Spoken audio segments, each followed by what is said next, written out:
CRF chronic renal failure, यानी कि इस कंडीशन में जो हमारी किडनी होती है वो कार्य करना बंद कर देती है, किडनी के जो फंक्शन होते हैं वो बिल्कुल बंद हो जाते हैं। ऐसी कंडीशन को हम बोलते हैं CRF। इनके कारण क्या क्या है? क्रोनिक ट्यूबरकुलोसिस, जो पुराने से पुराना क्षय रोग हो सकता है।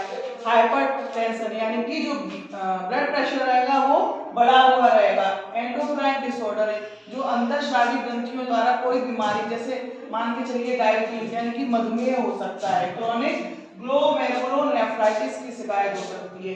इस कंडीशन में जो पेशेंट शिकायत करेगा कि मुझे क्या क्या लक्षण दिखाई दे रहे हैं या मुझे मेरे साथ क्या क्या कठिनताएं आ रही हैं, जटिलताएं आ रही हैं, तो सबसे पहले उसका जो माउथ रहेगा बहुत ही ड्राई रहेगा। सेकंड है नोजिया, उसको मितली एहसास होगा।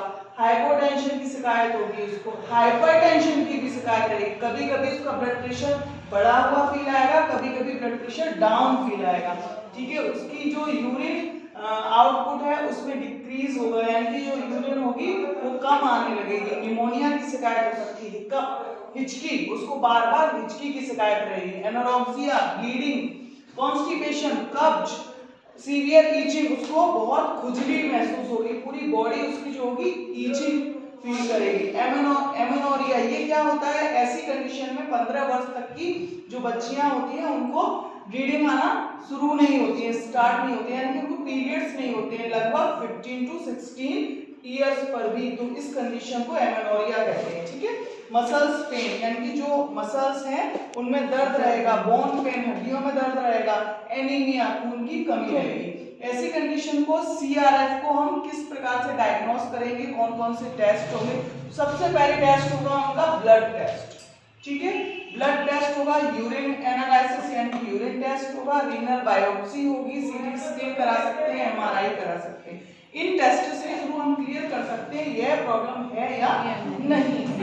नर्सिंग केयर के अंतर्गत उसको सबसे पहले अपनी त्वचा की देखभाल करनी पड़ेगी।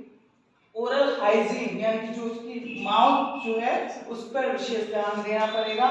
वाइटल साइंस उसके बार बार चेक करते रहना चाहिए, उसके पेशेंट के साथ क्या क्या हो रहा है, जैसे बीपी वगैरह भी चेक कर सकते हो आप, उसका नॉर्मल है या नहीं है, कम है या ज्यादा है। उसके समय समय पर वेट चेक करते रहना चाहिए। उसको पोषक युक्त चीजें लेनी चाहिए जिससे उसकी कैलोरी, प्रोटीन, पोषक तत्व उसके ठीक रहे। डायलिसिस करवा सकते हैं। उसका जो बीपी है वो हाई रह सकता है, तो इस कंडीशन में उसको एंटी हाइपरटेंसिव मेडिसिन दे सकते हैं, IV दे सकते हैं। इस कंडीशन को ये है आपका CRF।